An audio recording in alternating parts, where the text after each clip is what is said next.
আচ্ছা, আমরা এখন actually let's delve into some cricket খুব জলদি। Will get some reactions. আমি প্রথমে শানুরের কাছেই যাই।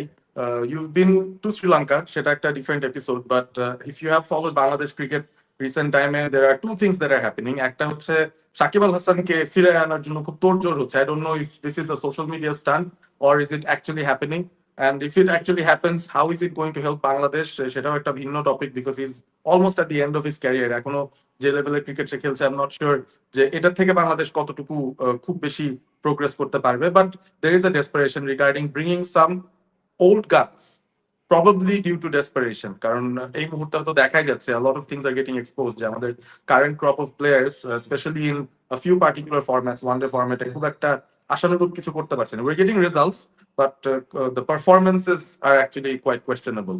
সো ওই জায়গা থেকেই শাহরুরের কাছে আসে, বিকজ সামনে তো নিউজিল্যান্ড আসবে এপ্রিলে। They have a full series যেখানে they'll play 3 ODIs and 3 T20Is.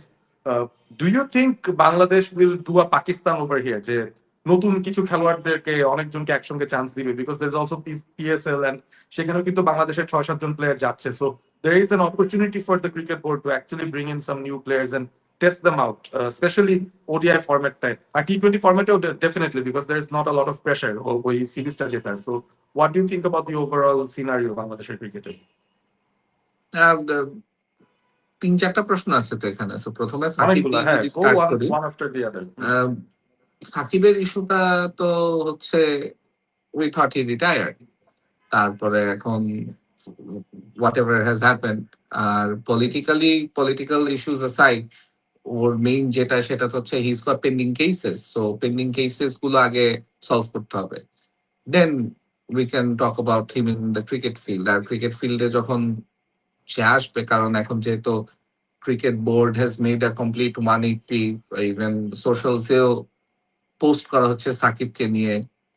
এক সময় যেখানে সাকিবের সাইনবোর্ড ছিঁড়ে ফেলা হচ্ছিল, দর্শকরা নিয়ে ঢুকতে পারছিল না, এখন প্রমোট করা হচ্ছে আরো। You're in Bogura, I believe recently যে ডোমেস্টিক সিরিজটা হলো বিসিএল, রাইট? বিসিএল এর ম্যাচগুলোতে তো সেখানে তো ছিল বগুড়াতে, রাজশাহীতে, there was plenty of support for Shakib.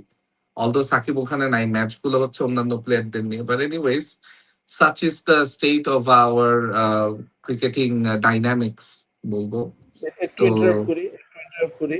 এই যে সাকিবের ব্যাপারে বগুড়া, রাজশাহীতে খেলা চলাকালীন যেভাবে মার্কেটিং করা হচ্ছে, এই মার্কেটিংটা যদি টুর্নামেন্টটা নিয়ে করা হতো তাহলে আরো বেশি হাইপ থাকতো টুর্নামেন্টটাতে এবং আরো বেশি দর্শক থাকতো। তো আই ফিল যে ওখানে আসলে ভুল জায়গায় মার্কেটিং করা হচ্ছিল। Sorry Shanu, please continue.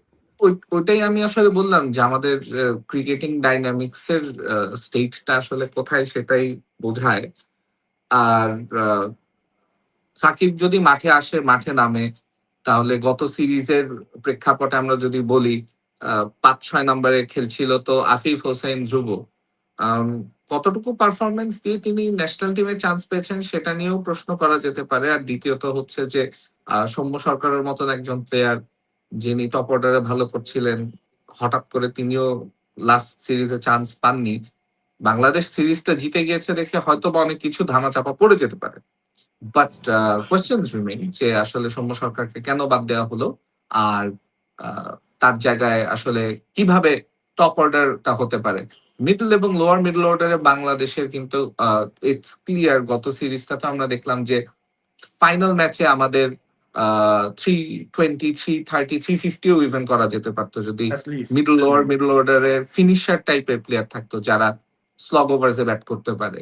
So ওই জিনিসটা নেই কারেন্টলি ওয়ান ডে সাইডে, এটা দেখে বোঝাই যাচ্ছে, ইটস ভেরি ক্লিয়ার। সো ওই জায়গাটাতে অনেক স্পেস আছে, স্কোপ আছে। We are not saying Shakib is a finisher of any sort, but সাকিবের এক্সপিরিয়েন্সটা মিডল অর্ডারে বা ইভেন টপ 3-4-এও কাজে দিতে পারে। এই বয়সের সাকিব কতটুকু ব্যাটিং করতে পারেন সেটাও একটা বড় প্রশ্ন।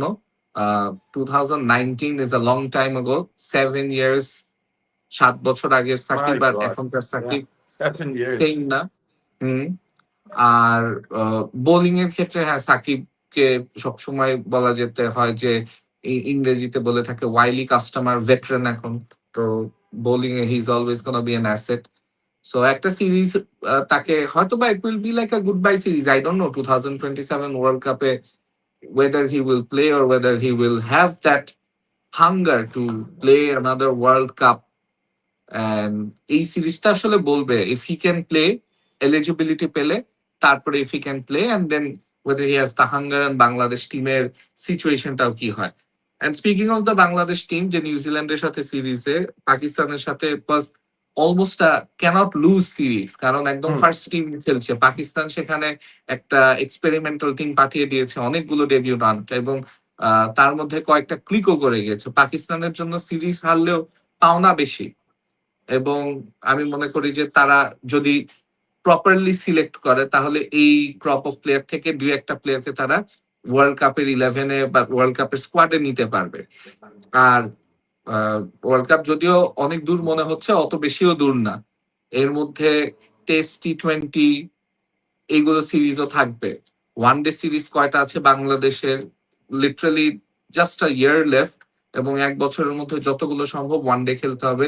এবং ক্রিকেট ক্যালেন্ডার কেমন হয়ে গিয়েছে যে টি-20 ওয়ার্ল্ড কাপের আগে সবার ফোকাস টি-20 থাকে, তখন ওয়ান ডে সিরিজ গুলো মনে হয় যে কেন হচ্ছে, এবং এই সময় টি-20 সিরিজ গুলো মনে হবে যে কেন হচ্ছে। এই যে হুম। নিউজিল্যান্ড আর সাউথ আফ্রিকার মধ্যে যে সিরিজটা হচ্ছে কেন হচ্ছে, এটা একটা কোয়েশ্চেন, যে একটা টিমও মেইন টিম খেলাচ্ছে না, 5টা টি-20 হচ্ছে, like you don't want to even watch ইট।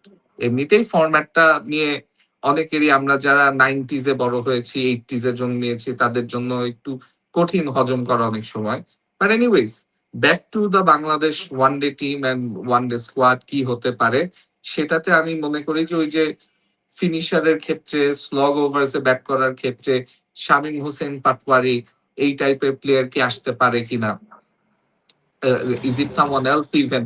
জাকের আলী, অনেক আই নো অনেক ক্রিটিসিজম, অনেক স্ক্রুটিনি হয়েছে, বাট অ্যাটলিস্ট স্লগ ওভার্সে হি ক্যান হিট, সো তাকে কি আবার আনা হবে কিনা। সো What ওই about middle Akbar? Over, middle Someone অর্ডারে totally fresh. Hmm, Akbar Ali. or someone totally fresh, হ্যাঁ। বাট উই নো যে Akbar isn't a slog overs batter, এটাও আবার মাথায় রাখতে হবে যে আকবর এতদিনে চান্স অনেক আগেই পেয়ে যেতেন যদি তার ব্যাটিংটাতে তিনি প্রমাণ করতে পারতেন নিজেকে। এন্ড সেই জায়গাটা তো উইকেট কিপার ব্যাটারের ক্ষেত্রে আরো বেশি কম্পিটিশন বাংলাদেশে। So it's about finding that player যে ওই কাজটা করতে পারে। And team management think tank কি মনে করছে যে বাংলাদেশকে একটা 350 টিম হতে পারবে, নাকি বাংলাদেশ এই 290 টাইপের টিম হয়ে তারা বোলিং দিয়ে, ফিল্ডিং দিয়ে কোনোভাবে অপোজিশনকে চোপ করার চেষ্টা করবে, আটকানোর চেষ্টা করবে স্পিন দিয়ে। মানে এটাই তো স্ট্রেংথ এতদিন ধরে বাংলাদেশের, সো ওইটাতেই কন্টিনিউ করবে কিনা। ওয়ার্ল্ড কাপটা হবে সাউথ আফ্রিকায়, সো অবভিয়াসলি কন্ডিশনস অনেক ব্যাটিং ফ্রেন্ডলি হবে, there will be very high scoring rounds. And আমরা বলতেই পারি যে ব্যাটারদের ওখানে আধিপত্য যেরকম থাকবে, সেরকম কয়েকটা ম্যাচে হয়তো বা আমরা দেখতে পারবো যে আহ, মানে পেসার যারা, তাদেরও একটু হেল্প করছে, বিশেষ করে আন্ডার দ্য লাইটস বল একটু সুইং করতে পারে, বেশি ক্যারি করে। সো ওই টাইপের bowler, somebody like Ebadot Hossain, তিনি যদি ফুললি ফিট এন্ড ফর্মে থাকেন, he might become a very big asset for Bangladesh. Somebody like Nahid Rana, last সিরিজে হি ডিড ওয়েল, কিন্তু ইউনো কতটুকু তিনি ওই সব কন্ডিশন এটা কনভার্ট করতে পারেন সেটাও দেখার বিষয়।